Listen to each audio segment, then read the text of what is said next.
I usually wear black pants. That that is a thing. That helps. All right. But if I'm not wearing black pants, I Splash a go bunch of spill water on water on yourself. myself. Yup. Make it look like there was a problem with the faucet. Well, I mean, in a sense, there was. Yeah. The other faucet. They don't have to know that.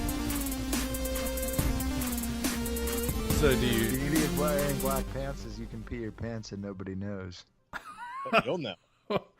Welcome, everyone. We're gonna go with that one. Welcome back to Hard Reset, a Cold North production. I'm your host, The Law Morris, and joining me this week we have gorgeous Ben Reynolds Meow. and the tenacious Tim Miller. Why, hello there. You're listening to number 93, the one where we're going to talk about the Unholy Union that was announced just a few days ago. Don't forget to check out everything we do all in one spot over at coldnorthpro.com, and that does include our movies podcast, No Refunds, the podcast that watches bad movies so you don't have to.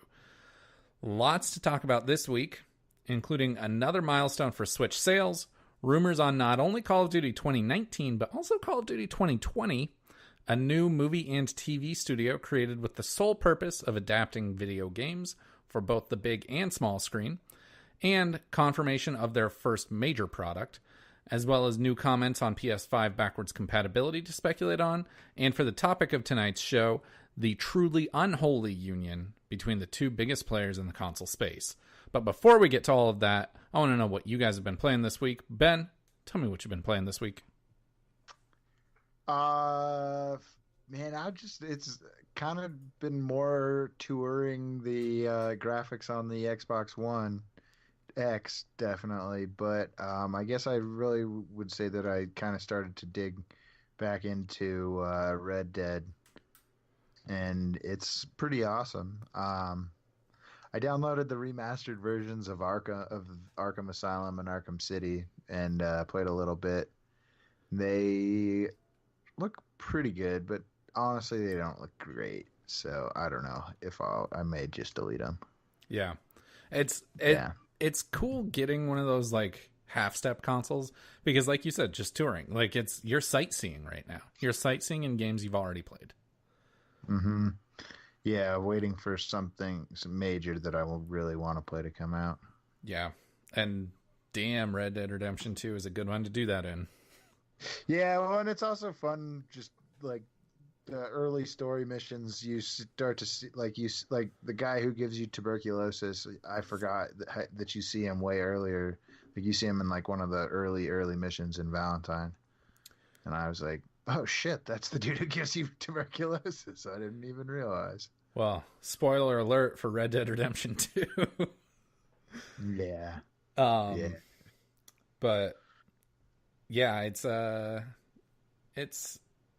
don't know, that whole like that whole game is like the storytelling in that game I can imagine would be really fun to go back to because it is such a slow burn. And so anything jumping out at you is absolutely like this is why you buy an Xbox One X. I mean, it does just seem like games launch faster. Overall, it just seems faster. Yeah, it's a really great refinement of the Xbox One. Yeah, definitely. Yeah. So Tim, tell me what you've been playing this week. So I've kind of been on a Sonic the Hedgehog kick this past week. Not specifically Sonic itself, but a new game called Spark the Electric Jester 2, which I guess you could call a 3D Sonic clone, which is actually better than any 3D Sonic game that's been put out in years. So Yeah. I've been having a lot of fun with that, and then also just picked up Sonic Team Racing that just came out today. And I had a lot of fun with that earlier. Oh, okay, so Sonic Team Racing, that is an interesting game to me because that game is actually running in 4K on the Xbox One X and the PS4 Pro, I think. And as a kart racer, how do you feel like it compares to Mario Kart? It's very comparable. I think the items themselves are a little bit hard to decipher at first because they all kind of look the same. They're just different colors. They're based off the wisps in from Sonic Colors. So it's a little bit difficult to discern at first, but it's a lot of fun when you really get into it. I had like 8 or 9 other people playing with them earlier, and we were having a hell of a time. So I definitely recommend it if you're looking for a kart racer. It's only $40 too. Like it's not the full 60 price. So if you're looking for something, it's definitely good to look into. I would definitely suggest it. Nice. I think for my next kart racer, I'm actually going to wait for Crash, but plus I just don't like Sonic. But that's fair. But I actually have heard the Sonic racing games are really cool. I just have I think fundamentally they just don't make sense when Sonic is supposed to be as fast as he is. That was kind of the drive? Yeah, that was kind of the problem I originally had with Sonic Riders, but that game is also phenomenal. So, yeah. Isn't that the motorcycle one? That's the hoverboard one. Oh yeah. Wait, there's a motorcycle Sonic game? No, I just wish there was. Well, I mean, you can ride a motorcycle in Shadow the Hedgehog. Oh, if you want. Oh, I think that's what I was thinking of, actually. It probably is, because it's like big in the cutscene, like he's riding and shooting at winged bat things in the sky. Yeah, I can't remember what they're called. Shadow the Hedgehog was created because they wouldn't give Sonic a gun. Yep, and it was fantastic. Well, debatable. So, agree to disagree. So I've been playing Red Dead Redemption 2, and... Do you have tuberculosis yet? I don't have tuberculosis. Well, I don't know. I met the guy, apparently. No, I don't have tuberculosis yet. And since we are going full spoilers, Tim, sorry, I know you haven't played the game. I'm not sure if you were going to or not. Probably won't. I'm not sure I'm going to, because I know you can die one of 2 ways. So... Oh... you said you were playing pretty middle of the line, right? Yeah. So did you like tell Herr Strauss that you didn't want to like collect debts for him or something?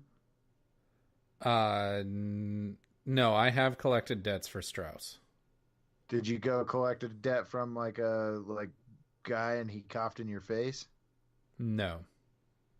Oh, well.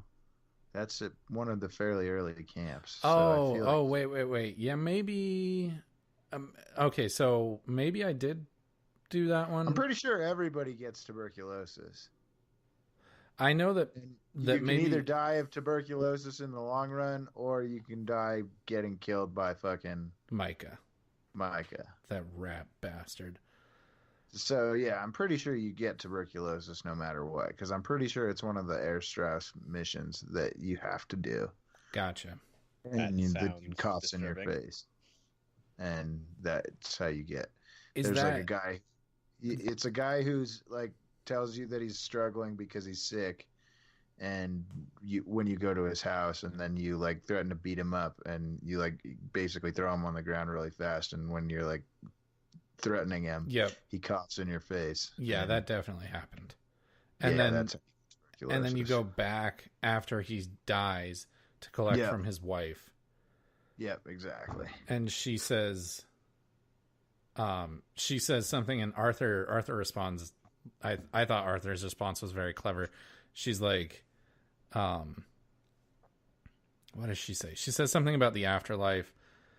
And she says, what do you think the afterlife is going to be like for you? And he says, well, I certainly expect it to be hot and painful, because otherwise I've been sold a bad bill of goods. Yeah. Man, Arthur, those moments of characterization for Arthur where he's like, he just like says these really profound things, or he like the part where he draws the church in his journal, and he's just like, there's a note that's like, felt like drawing this, didn't know why. It's just like, God, what a fantastic character. He is indeed. Yeah. Tim, I can't recommend Red Dead Redemption 2 enough. It took me a while to get there, but I know I'm 6 months late to the party, but man, great game. So you should check it out. Anyways, now it's time. Oops. Oh, Tim was muted. Now it's time for the news at now. News it now. All right. So Nintendo Switch has surpassed the PS4 for lifetime sales in Japan. To me, this is a little bit surprising because the Japanese market is always very loyal to Japanese companies. And both of these are Japanese companies. But the PlayStation has always, like, the PlayStation brand has always succeeded. Even the Vita succeeded in Japan. And so I'm kind of surprised that the PlayStation 4 hasn't done as well. The Switch was able to surpass it this quickly. What do you guys think? Like, why do you guys think Japan took to the Switch so quickly over the PS4? Handheld. Yeah, Handheld. Ben just nailed it. It's the mobility factor and the fact that it's compact, it's small. I mean, if you look at the average Japanese apartment, they're like the size of probably your bedroom, if That's not true. a little bit smaller. The form factor there is kind of easy to see why they'd go for it in that sense. Plus, the mobility factor. You can take it with you on the go. You can go play Smash in the park. You can go catch Pokemon while you're riding on the train to work every day. Like, there's so much that they can do with the Switch that you just can't do with the PS4. Mm-hmm. Yeah, I guess culturally they're much more like, it's a much more like on the move society, and like culturally they don't have that, like, or maybe significantly less important, or they put a lot less importance on like spending time at home, being like detached from society, in the same way we do. So yeah, I guess that detached. I wouldn't say detached. Yeah, not society. detached, but like taking like our me time, right? That's a big deal here. So yeah, I think having your own space. Thank you, Ben. But yeah, I think you're probably right, Ben. It's the handheld aspect. And so yeah. Do you guys think that the Switch will continue to grow in, like, I mean, Tim, I know that when Ben dropped this article in the chat, you said that they've got nowhere to, I mean, obviously they have nowhere to go but up, but do you think that they're going to continue on this trajectory of just like through the stratosphere? Absolutely. I mean, the biggest game that's going to be coming out in like soon that I can think of is Mario Maker 2. And that's going to push Switch sales a bunch, especially with all the new features. And the first Mario Maker did so well that I would not be surprised to see a huge spike in Switch sales around the time that launches. Well, and especially if they are releasing a smaller, even more portable one. Yeah. Like, that's true. I'm sure that that's going to be just even more popular, you know? And especially kind of going off that, Ben, is like smaller, more portable, but also probably cheaper. And so, you know, it's like suddenly where previously you were like parents were buying them for their like 13, 14-year-olds. Now they're going to be buying them for like the 8-year-olds, right? And that's that market that the DS just crushed it with, is going to start opening up to the Switch. Yeah, it'll just turn into your first gaming system. Which is what the DS was for a lot of people, and man. Yeah, it's funny, like I was talking to somebody recently and they like I can't remember how old they were. Not probably like early 20s, and they had never really played Game Boys actually. They had basically gotten into like when it was the Nintendo DS. And I was like, wait, so like you didn't like ever grow up with an actual Game Boy? And they were like, no. Like Game Boy Advance SP was like So like that was The early like thing for them. they said that was they were like, yeah, when I was like a little kid, that was still around. But like by the time I was like to the point where I wanted like video games, it was a Nintendo DS or a PSP. But Man. like as like a kid, I wanted a Nintendo DS, and I was just like, that's so weird to think about. Kind of sad, actually. There were Well, so many great games on those three consoles. yeah, and Ben, what you're saying is because Tim, I think you're the huge exception to this because Ben, it actually like even 2 years younger than us. It's people because you and I got into video games much earlier than most, and B, like even talking to like Zach or Nathan, they talk about how their first console that was like their first console that was in their house was like a PS2 or whatever or an Xbox.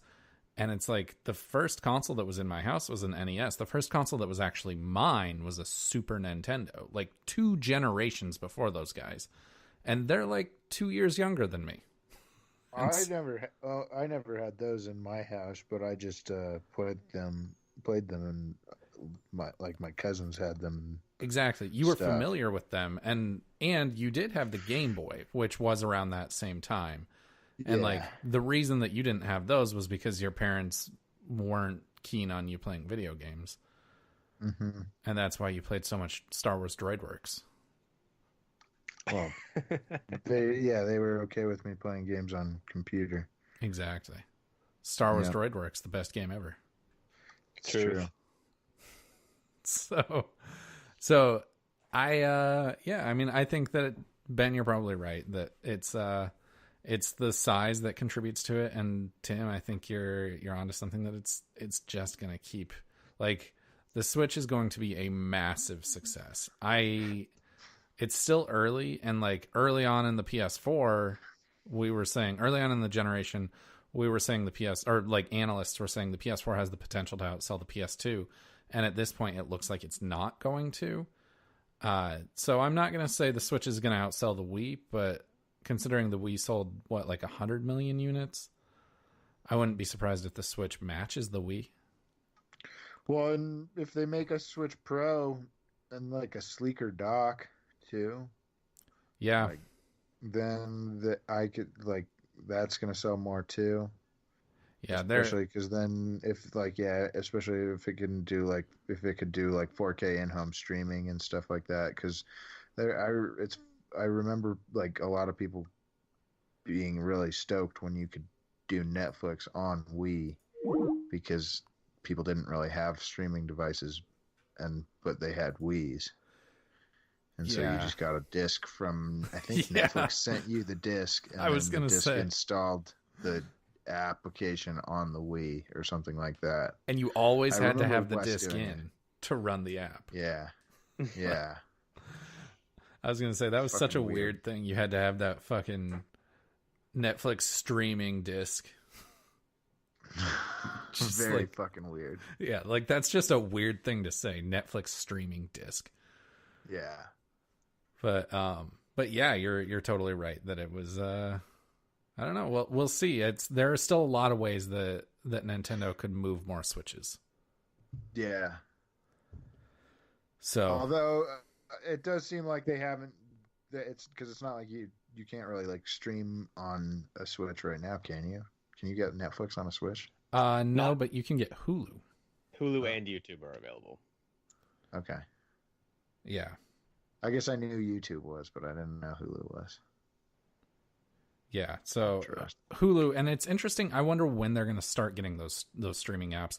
I have a feeling that because they've already shown us the vast majority of their lineup for this year, and they have said we're like at E3 we're going to be talking about games that are coming out this year, and I think that because of those things, maybe they start talking about apps for the Switch at E3 this year. Maybe this is the year that they really come hard with that. Because that would be a big win for them. If like it would not be an insignificant announcement to say Netflix is on Switch. Mm-hmm.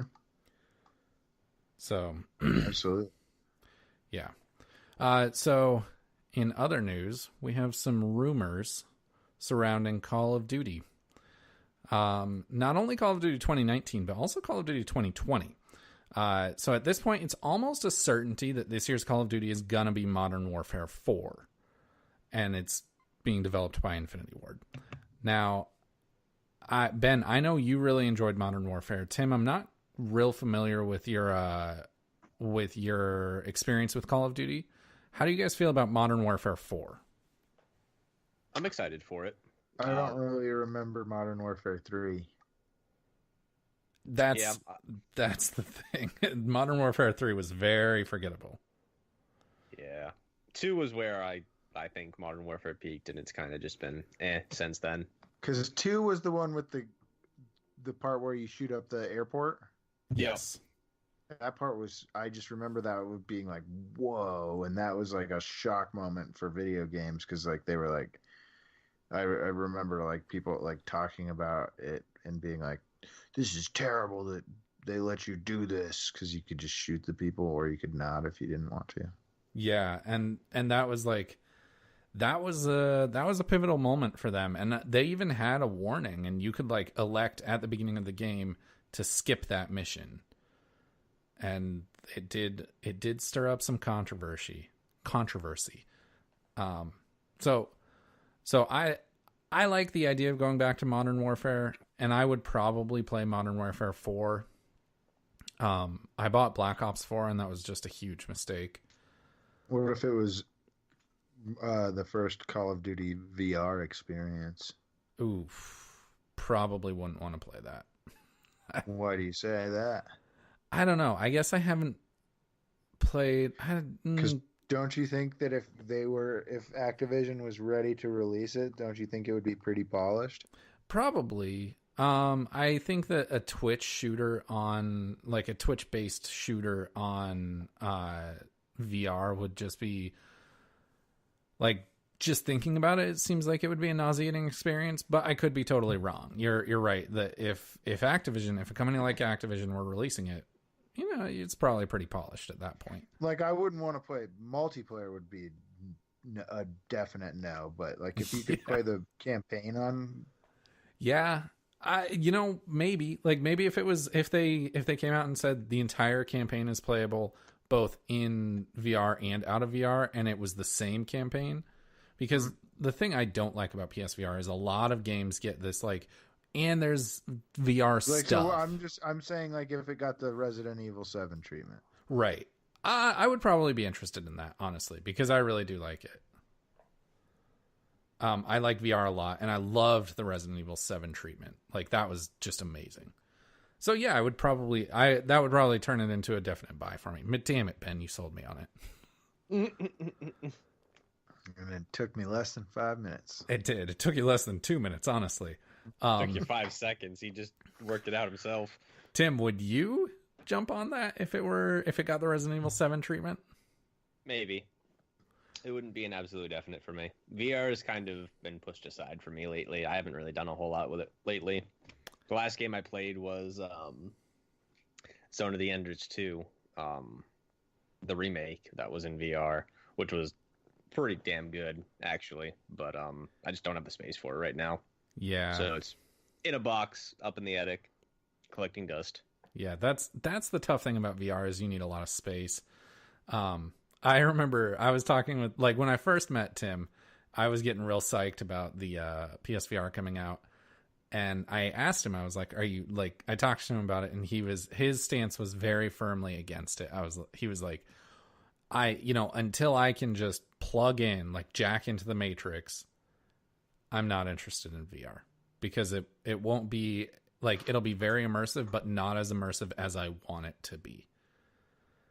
And, then he put it on for a half an hour, and you're like, fuck, I forgot to blink for a half an hour. Yeah, exactly.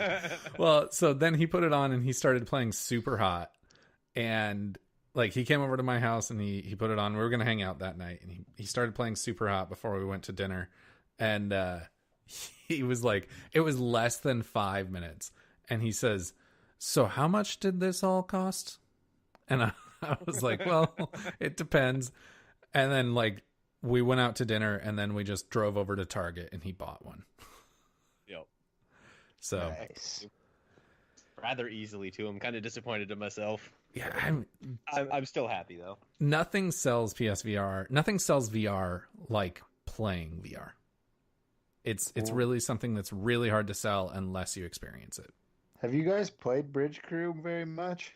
We've done a little bit. Yeah, we've played a bit of it. It's really, really fun. It's just hard to get enough people together to play it at the same time. How many do you need? I mean, you can do it with 2, but it's more difficult. It's much better when you just play it with 4. And now that you can play it on a TV, I'm waiting for it to be like $10, and then I'll convince other people to buy it so that we can play it, because it is really a fun game. Yep. Cool. Yeah. So, but also this year, Call of Duty Modern Warfare 2 will be turning 10 years old. Now, when Modern Warfare 1 turned 10, they released Modern Warfare Remastered at the same time, day and date actually, with Infinite Warfare. Do you guys think that they're going to follow suit? And do you guys think we're going to get Modern Warfare 2 Remastered this year? 1v1 me on Rust, bro. Snipers only. Let's go. Yeah, I do think we're going to get it, and I really hope we do. Because it's the best Modern Warfare. So it did really deserve it. I mean, honestly, sure, give it to it. I don't care, really. I probably won't play it either way. All right. Did you play Modern Warfare Remastered? I think I downloaded it once and then deleted it without ever playing it. It was very well done. Like, it's very pretty and it plays the same way. Like, I would say it's up there with like the Halo Anniversary games in how faithful it is, while at the same time looking so new. So Modern Warfare Remastered was great, and like I wasn't nearly as attached to Modern Warfare 2 as I was to Modern Warfare 1. But I would be interested if they did a remastered version. And then when Modern Warfare Remastered came out, though, it was like, in order to get it, you had to buy like the premium edition of Infinite Warfare. Wasn't it just like if you bought it, you got it? It wasn't like the premium, wasn't it? No, you had to buy the premium. It was $80. For $80 got you both games. And the reason, and then like once you downloaded it, you could then, so basically Zach bought it, and but you needed the disc to authenticate it. And so I went out and bought an Infinite Warfare disc for like $10 just to authenticate Zach's copy of Modern Warfare, which was worth it. That game, it was really well done. So do you guys think that they would do something similar where they hide Modern Warfare 2 Remastered behind Modern Warfare 4 and force you to buy both? It would not surprise me. They're pretty money hungry. So I don't even think I played Infinite Warfare. I'm not sure I did either, and I had the disc. Actually. I played the beta. Yeah. It's interesting, but then also there's rumors around Call of Duty 2020. I know this is a lot of Call of Duty talk all at once, but supposedly, so Call of Duty 2020 was Sledgehammer's turn, because Sledgehammer made World War II, and then Treyarch made Black Ops 4. Infinity Ward is making Modern Warfare 4, and now it's supposed to be coming back to Sledgehammer, but supposedly progress isn't moving along as quickly as Activision would have liked, and so now they're kind of retooling what Sledgehammer has created with the single player campaign and folding it into Black Ops 5 and pushing Black Ops 5 up a year. So Black Ops 5 supposedly will be Call of Duty 2020. And also it's rumored that it will be the first Call of Duty on next gen consoles? I mean, it probably doesn't really matter because Black Ops doesn't have like the continuous campaign that some of the other Call of Duties have. So, Well, the Black Ops 1 and 2 stories were pretty well tied together. were they? Yeah, I think they were because you played what was I think the I only played the campaign in one. Mason was the guy's name. Mason, what are the numbers? But you play as like Mason's son or something, or maybe grandson in Black Ops 2.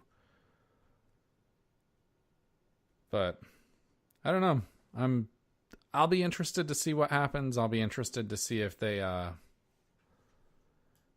if this does become a thing, and maybe because a lot of people really praised the Black Ops 1 for the story specifically. Like a lot of people really liked it. I mean, I remember not hating it. I thought it was fun. Yeah. I don't remember a single thing about it. Yeah. I really don't. It's been way too long since I've played either of those. I thought it was okay. I always preferred modern to Black Ops, so I've never been a big Black Ops fan. But I don't think I ever played the Black Ops 2 campaign. I just played, and the zombies in Black Ops 2 was the weird one where you were on the bus and shit. Oh yeah. Oh, was I remember that? that one? God. Yeah, it was Terminal. Yeah, I only played that once, and I think I was at your house, Ben, and I did not like it. Yeah, it was not. Not ideal. Not a long lasting feature either. No, yeah, they pretty much did away with it right after that. Yeah. But Black Ops 1 zombies, that was sick. Yeah, we still play those sometimes. I don't have it installed currently, but I had it installed on my old Xbox, and I'm pretty sure Billy has Black Ops installed on his Xbox. And then we have literally all of the zombie maps. You guys still play Black Ops 1 zombies? Yeah, and I mean, we still play fucking the first Xbox One Call of Duty, Advanced Warfare. Oh yeah, that's true. Zombies also. So, I mean, we really just look for good zombies. Like the zombies in Call of Duty World War II or whatever the fuck that one was called was not that great. We beat it like in a game where I was playing so shitty and bitching and complaining the entire time, but we still beat it. So it was one of those things where we were like, okay, well, this is a little too easy. Yeah, well, and it's just like it's also not as satisfying when there's like an end. Yeah, I mean, I think you could keep going maybe, but it was like we had definitely beaten it, so it was like, oh, huh. Yeah, I think that maybe a way to like, maybe instead of pushing Black Ops 5 up a year. Give them the time to develop, and maybe next year, like, this is really revolutionary, but maybe take a year off and just do like a collection of zombies classics, or like just Call of Duty zombies, and just pack everything zombies, like every zombie map, every zombie, everything from every Call of Duty since World at War, all onto one disc, and just make it all available on one platform. See, I don't feel like they're going to do that. And the only reason I say that is because they came out with like a giant pack for Black Ops 3 not like a year or two ago. Oh, that's right. But those were, I think they need to cut these things up and sell them individually. So Blackout is going to start, like, Blackout is a real question mark of how they're going to handle that moving forward. Because Battle Royales, you can't be restarting every year. And also zombies, like, I think that if you released a new pack or new content every year, and then like had like DLC so that people could buy. No, you just what you do is you just quarterly really make me pay $15 and you give me a new zombie map. And just have a zombies like app, and then you just open it up on your PlayStation. That's exactly right, Ben. $15 every quarter, and people would buy it. Absolutely. And then they could be getting their $60 annually for zombies, $60 annually for Blackout, and $60 annually for like the standard, single player and PvP. Stopped giving them ideas about taking their money out of my wallet. Luckily, only like 40 people listen to this podcast. I would only care about the only one that I would care about would be the zombies, and that would be perfect because it would be perfect. It would give you the opportunity. Me and Billy could just play. Me, Billy, and Nets could just play zombies together, and Steven too. Yeah, perfect. It would give you the opportunity to buy what you wanted, and like Andrew and I bought Black Ops 4 together specifically because we wanted to play Blackout. And if we had the opportunity to just buy Blackout, 4 didn't even have. So that's also where I go back to my thing of Black Ops not really having a campaign, because Black Ops 4 does not have a campaign. Yeah, which was so stupid. But like I bought, like, I know Andrew dipped into the PvP on Black Ops 4. I bought it specifically because I wanted to play Blackout, and I hated Blackout. And then Apex came along and it was free, and I was like, oh, this is a great battle royale. But that's beside the point. But like, it's splitting it up, and the people that are really into all of them, they can buy all of them, and that's a $180 Call of Duty purchase for them annually. But like the people that like you, who only want zombies, or like me, who only wants the battle royale, or actually I would probably only want the campaign, those people can buy what they want. That's what they need to do. We're geniuses. Great job, guys. We fixed Activision. You're welcome, Activision. You gave them more money. Congratulations. I don't know if I call that fixing it. We should tweet this at the CEO and be like, hey, check this timestamp. Also, Neversoft should come back and start adapting Activision games. Neversoft should definitely come back and start making Tony Hawk's Pro Skater again. Yeah, exactly. That would be sick. But in other news, that's my segue, because I don't really know how to do segues. Sony has initiated a new production studio to bring adapting their own video game IPs into movies and TV, and they're bringing it all in-house. So they're going to be handling it all themselves. Sony has expressed dissatisfaction with how their IPs have been handled when being adapted by third parties, so they want to be more involved. There have been plenty of them. There are a handful of examples that are like, this is just a terrible, just development hell. Uncharted, the Last of Us movie was announced years ago. I know that at one point they were working on a Devil May Cry movie, and like all of these movies are movies that Sony has had a vested interest in, and they just can't get them off the ground. So they announced the creation of PlayStation Productions, which is a TV, or it's a TV and movie studio specifically developing their video game IPs. And they announced in an investor relations presentation earlier today that their first project will be a TV series adaptation of Twisted Metal. That's an interesting choice. Yeah. I mean, it's like, are they kind of... And it's going to be $7.99. Yeah. A month. $7.99 a month, and it's, Disney Plus. They would probably call it PlayStation Plus if they could, if they hadn't already called something else that. I mean, that's just what my brain goes to when I hear this. Be more specific there, Ben. It's because who the fuck is gonna have they sold this Twisted Metal TV show? I don't know. That's why, like, so they've got a fucking they can make this TV show and they've got a captive audience of PlayStation owners and they're gonna be like, yep, for I mean, it's probably going to be less than $7 a month. Shit, they might even include it in part of PlayStation Plus, and it's going to be like, watch our shitty Twisted Metal TV show. I appreciate your optimism.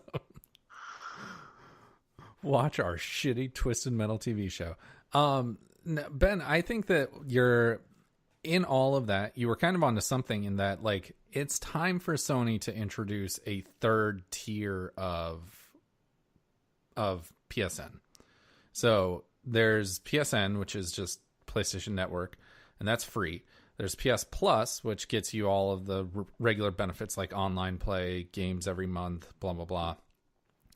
I think it's time for them to introduce something above PS Plus. PS Pro? Yeah, something like that. And that actually is a really good brand for that.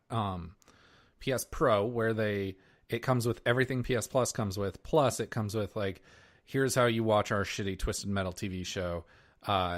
It also could potentially come with Game Pass. PS Now Game Pass, yeah. Or that's, I mean, yeah, sorry. Game Pass is Xbox. If it came with Xbox, that would be impressive. Wow. But it could come with be using Microsoft Cloud. Whoa, we'll get there, baby. We'll get there. But it could come with PS Now, and I think that would be a really good way for them to sell this stuff. Because honestly, if it wasn't ridiculously expensive, if it added like another $8 to my subscription every month, I would probably buy it. I don't know. Depends on how shitty the Twisted Metal TV show looks. Yeah, it really depends on the content they're going to be putting out. I don't know. It's like, because is this gonna are they actually going to be making like Sony Pictures motion pictures or because like that's when you first started talking about this, that's what I envisioned.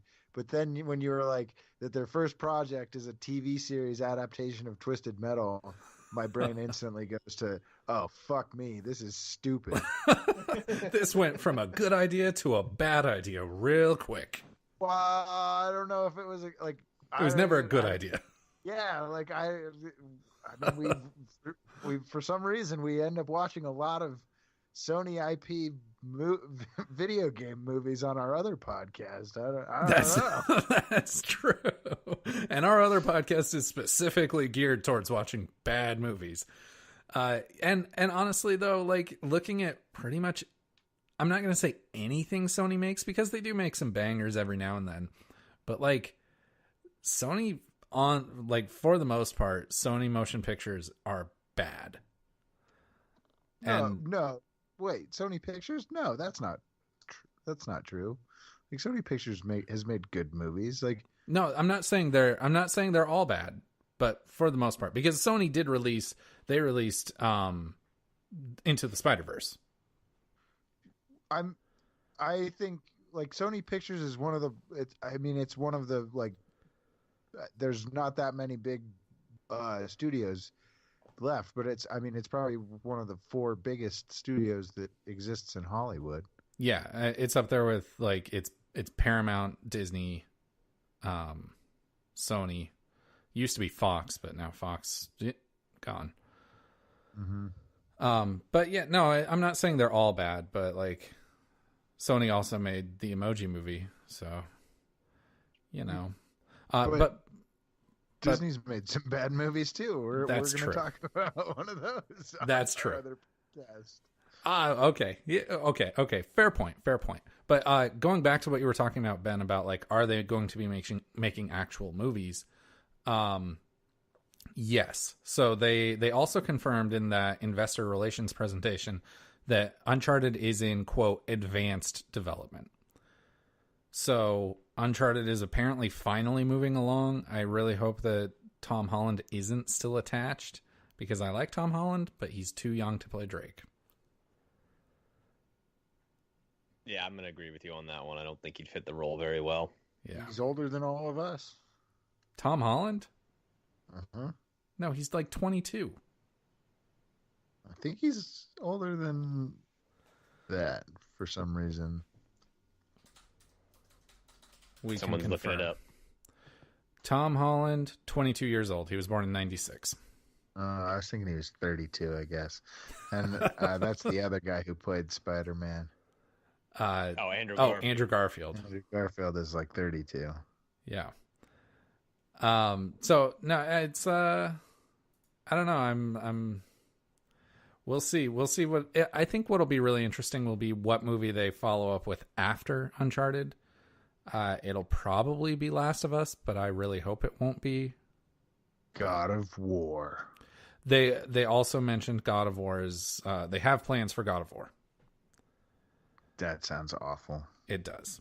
Yeah. Because where do they start? No. Do they start with God of War 4, where it's like it is a human story? Or do they start with God of War 1, where it's titties and stabbing? Or do they start between 3 and 4 and tell the story of how he gets to 4? Yeah. But I would rather play that. Yeah, exactly. Same. No matter what, I would rather play that. Yeah. That's the same problem. That's the same thing with the Twisted Metal TV show. I'd rather play it. That's the same problem with an Uncharted or movie. I'd rather play it. Like, Yeah. All of these things are so perfectly like video games are the perfect medium to tell these stories in. We don't need adaptations of these stories. So yeah, it's kind of like if I guess like maybe the because Twisted Metal there's not very much of a story, so that I mean maybe they could do something with that kind of like in I don't know we'll Twisted see. Metal Black there was. I never played that. I just remember playing. I really only remember playing like Twisted Metal on N64. I can't remember what Twisted Metal it was, but I think you're just probably remember thinking playing one Vigilante 8. Ooh, no, yeah, you're right. I was thinking of that, but no, I definitely played Twisted. No, you're right. I played. It was on PlayStation, Yeah. and I just played like 4-player multiplayer on it. I think. Yeah, because that game It's used like the only thing multi-tap. that I remember playing. Yeah. Yeah. I guess I'm kind of with you guys. It's shitty Twisted Metal TV series. I don't care.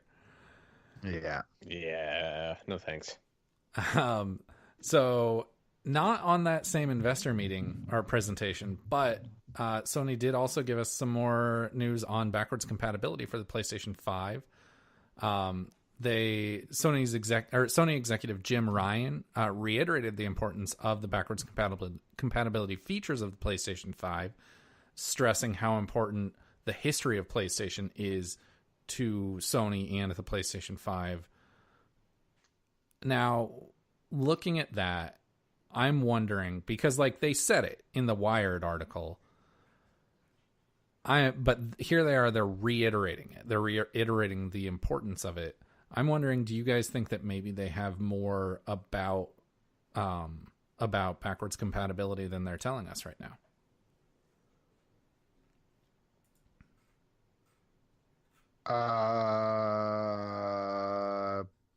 I like. What do you mean? So Tim and I were talking when we went to see Detective Pikachu, and ideally, like in a perfect world, they would come out and they would say it's backwards compatible with PlayStation 4. It's also backwards compatible with PlayStation 3. Oh, and by the way, it's also compatible with PlayStation 2 and PlayStation 1. And suddenly it's like every PlayStation game you can just pop the disc in and play on your PlayStation 5. Which would be absolutely fantastic. I'd love to be able to just throw in my original Final Fantasy VII disc, install it on the console, and just have it, not have to worry about it. Yeah. And just use the disc to license it. Yeah. Yeah. Maybe. I still think it's kind of a pipe dream, but it would definitely be nice. I agree, but them coming back to it and like stressing the importance of it again when they have so much more about the PlayStation 5 that they could talk about, it leads me to believe that maybe they are getting psyched to reveal something bigger. Tim, ain't no way they're gonna let you install that game off the disc. They'll make you pay for that license once again. I will murder every one of them. No, they'll. I think that maybe they'll let you use the disc as a license, but you won't be able to just pop it in and like. I think that they would probably handle it the same way Microsoft handles original Xbox games on Xbox One, which is basically you put the disc in and then that prompts the system to download it from the Xbox store, but then you can't play the game unless the console is reading the disc. Like the console checks and says, "Oh yeah, you have the disc in," and then it lets you play. And so you're playing like a downloaded version, but it's using the disc to license the downloaded version. Mm-hmm. So I don't think it'll do that, but maybe we'll see. Like I said, it's a pipe dream. Yeah, it really is. It's a pipe dream. I just thought it was interesting that they made a point of stressing the importance again. Well, if you remember at the end or towards the beginning of this new generation, when they announced that there wasn't going to be backwards compatibility, like people were in an uproar initially when they announced that. So I can understand why they're trying to cover their tracks this time and say, yeah, it's actually going to happen. We're going to do it this time, guys. Don't hate us. Yeah, I guess that's a good point. Maybe they're just trying to play the PR game. Yeah, that's kind of what it feels like at this point. All right. Any final thoughts on backwards compatibility before we move on? Yeah, it's cool. It's cool. Yep, agreed. Sony better put that on the back of the PS5 box. Backwards compatibility. It's cool. Ben Reynolds. Mm-hmm. So, moving on to the topic of the show. Topic of the show. You held that for a long time. That was impressive. So, the Unholy Union, Sony and Microsoft have announced that they will be partnering for the development of their cloud-based gaming platforms. Now, while they'll each be developing and supporting their own services, so it won't just be one service that you can play on both PlayStation and Xbox. They'll be developing the underlying technology together. So this cloud gaming thing is something that we've seen a lot of lately with Google Stadia. Amazon is looking to dip their toe into it a little bit. And then, of course, there's always the rumor of Apple getting back into the gaming industry. No, the Apple's getting back in arcade. Oh, that's true. Apple Arcade. And so there's a lot going on, and there's a lot more players but it's than not really cloud gaming they they haven't really announced any concrete details, but nothing similar to announced Stadia. so far sounds like cloud gaming. To me, it just sounds like more crummy games on more shitty mobile games. Sweet. Yeah, more shitty Apple TV games and stuff like that.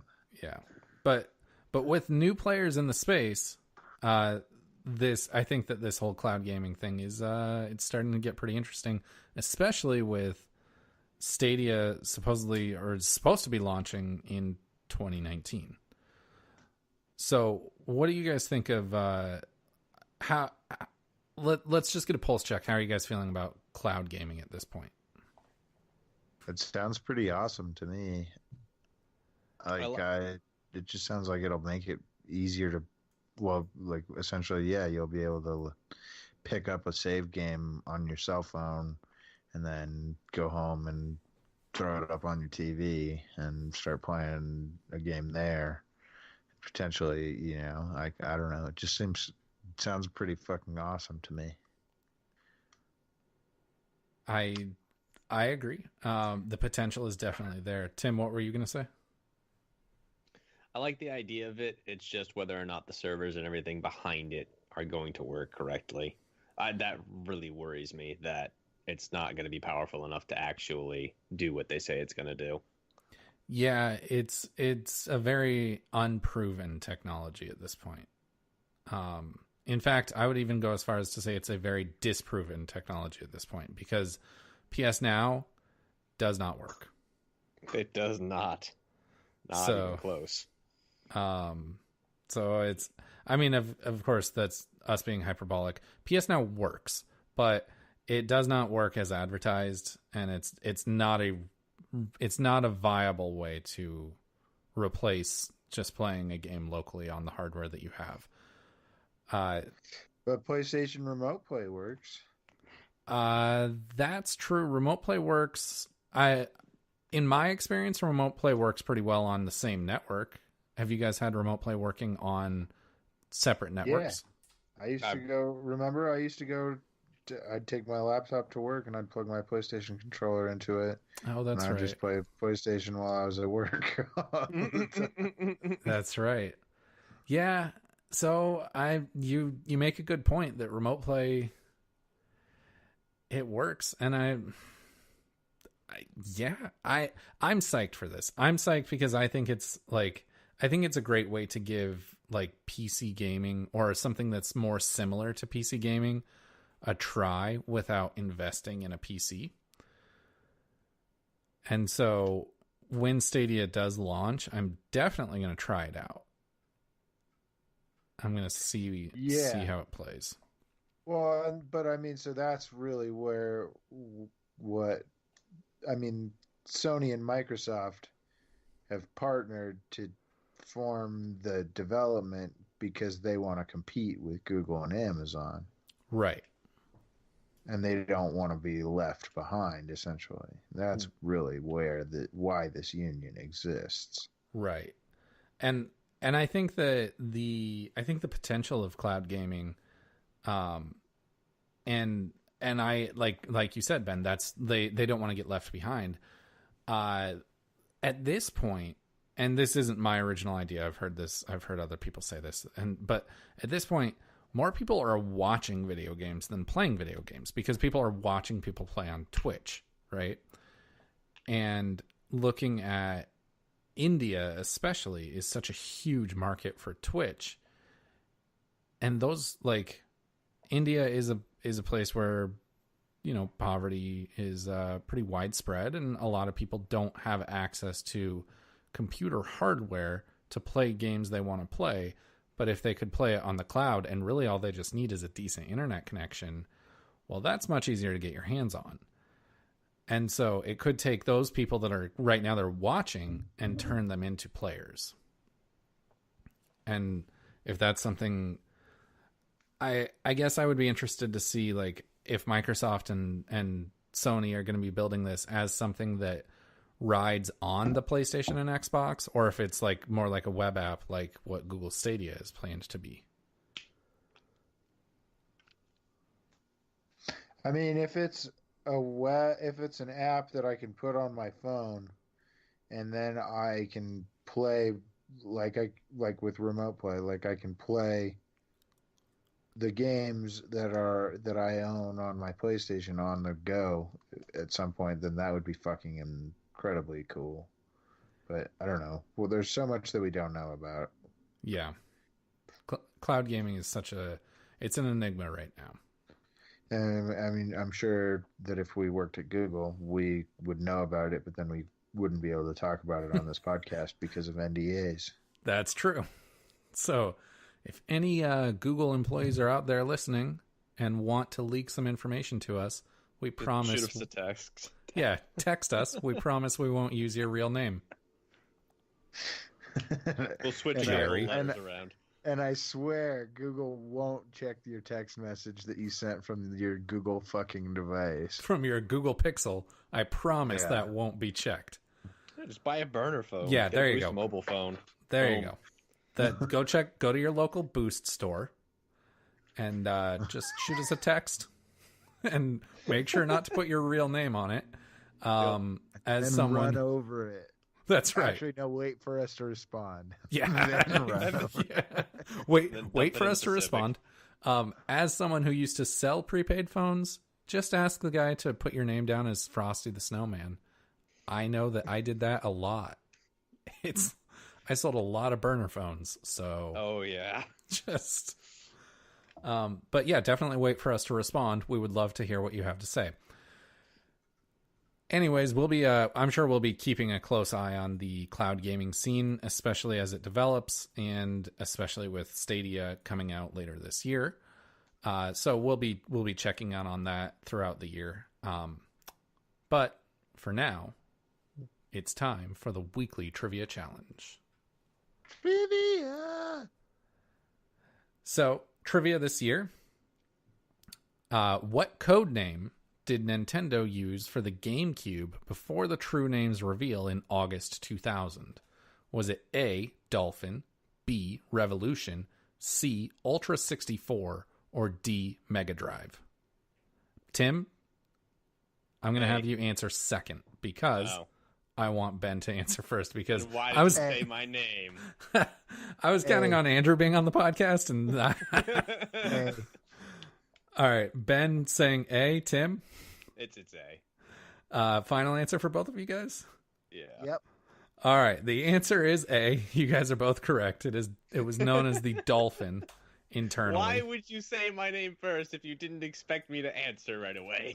I don't know. I should have spoken quicker. Tim, I was just like, yes, Tim's going to answer first. I'm going to get the answer free. I had no idea. You had no idea.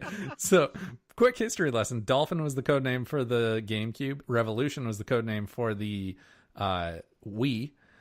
Ultra 64 was the original name for the N64. And Mega Drive was the international name for the Sega Genesis. The more you know. That takes Ben up to 6 points. Andrew's at 3. Tim's at 3. Nathan is a loser with 1. And that's all we've got for you guys tonight. If you liked what you heard, don't forget to leave us a rating or review on whatever podcast you found us on, whatever platform you found us on. And I'm going to remind you again to listen to our movies podcast, No Refunds, the podcast that watches bad movies so you don't have to. We're about to record that, and I'm really, really excited about the conversation we're going to be having this week. You can see everything we do all in one spot over at coldnorthpro.com. We'll be back next week discussing whatever it is that happens in the next 7 days. Until next week, reset. Reset. Well, boys, seriously, send us that shit. Like, now. Yeah, please, Google. Please. I was like, wait, send us what? It took me a second, too. I was like, is he asking them to mail us poop? I'm sure the USPS would have a problem with that.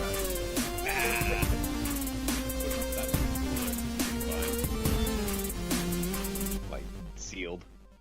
Vacuum sealed in a cooler, just mailing someone poop.